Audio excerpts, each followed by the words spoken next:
mga pangarap, liwanag at dilim. Sa panahon ng kadiliman, marami ang tahimik na naghihirap. Ngunit darating ang araw na lilipas ang lahat ng ito. Ang takot, pang-aapi at kabiguan.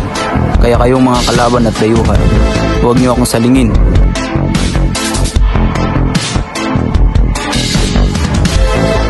Noli me tangir.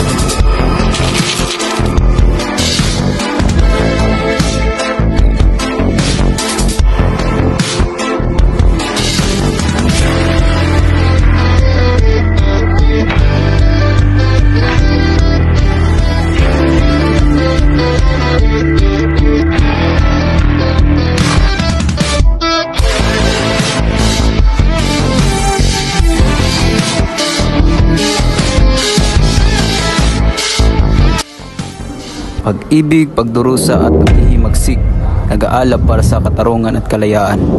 Sa ilalim ng kapangyarihan, nagtatago ang laban ng bagong pag-asa at lumang kapangyarihan. Hindi niyo babatid. Marami sa mga Indio ang mamang. Hindi rin ba nibatid na nasa isang tahanan tayo ng isang Indio? Maring masaktan si Kapitan Tiago.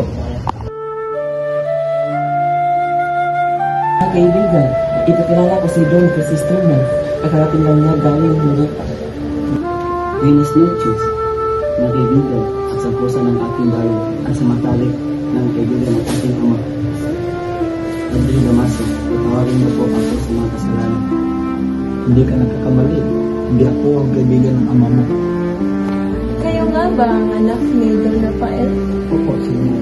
Maligayang pagdating. Senyor Ibarra, sa 7 taon mo doon sa Europa, ano ang natutunan mo? Layano, pagkakaalitin ng bayan, nagiligtay ito sa bayan.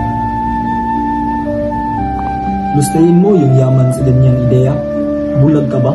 Papasalamat ako at balagay ng loob ng dating kusa sa akin na may pagpapaunang ninyo na ako. Mababa haba pa ang biyahe at may gagawin pa ako bukas para sa Espanyol at Pilipinas.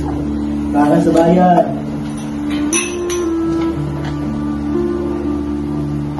Lansangang abala, katotohanang masakit, nalaman ang katotohanan. Senyor Ibarra, ano pala pinunto? Ginulat niyo ako. Maging ingat kayo, Senyor. Maging maaral kayo sa nangyari sa inyong ama. Hindi naman alam ka sa aking ama. Ano po ba ang nangyari? Ang iyong ama ay namatay sa bilangguan. Hindi diyan natakot.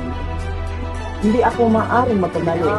Si Don Rafael, pinabintangan, Erehe, at Pili Gutero. Ni Padre Damaso. Pagmamahal at pangamba, magkahalong damdamin sa kanilang muling pagkikita.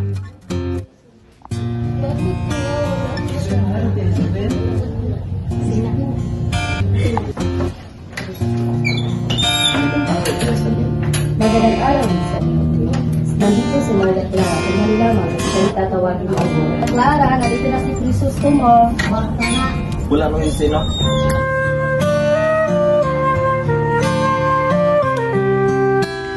Hindi kumukupas. Nakapunta ka lang sa Europa, tila tumamis lang yung mga salita. Marami na siguro mga babae na doon ang binobola mo. So, salamat dahil nagkasundo akong kasal sa pinakamagandang lalaki. Tinola mo na naman ako. Labis ako namumulong. Ako naman sa'yo po sa gusto mo. Kailangan ko nang umuwi ng San Diego dahil bukas ay araw ng mga patay.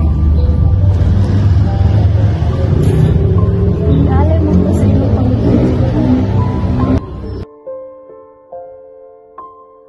Ingat ka, mahal ko. Simenteryo ng lihim at bigating natuklasan, ang mapait na sinapit ng kanyang ama.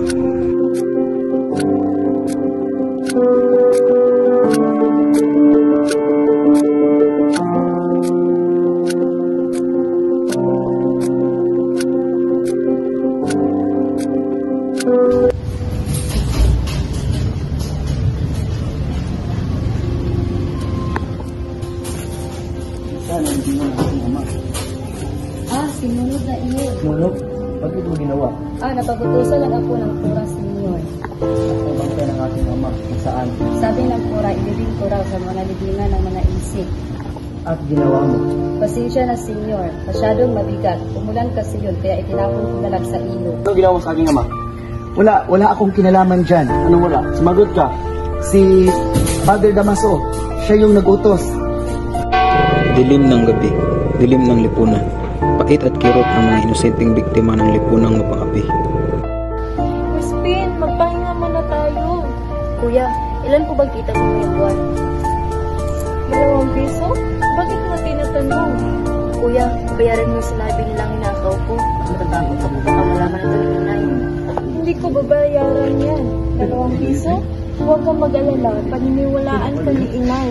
Hindi ko paniniwalaan ni inay. Basilio, 2 real ang multa mo dahil hindi mo maayos sa pinatugtog ang kampana. At ikaw, Crispin, hindi ka makakauwi hanggat hindi mo pa isauli ang hinakaw mo. Wala po akong hinakaw. Hindi! Huwag! Ako, kuya, papatayin nila ako, kuya! Hindi, Crispin! Masarap yung niluto ko. Gutom na siguro yung mga anak ko. May pagkain ba? Oo, mayroon. Nasaan na? Bilis!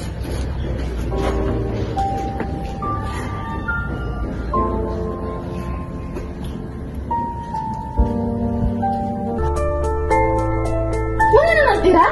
Paano na yung mga anak natin? Bakit? May problema ba? Nasaan ang mga batang yun? Nasa kumpento, pero pauwi na rin sila. Kawawa naman yung mga anak ko. Inay! Anak ko, anong nangyari? Bakit ka umiiyak?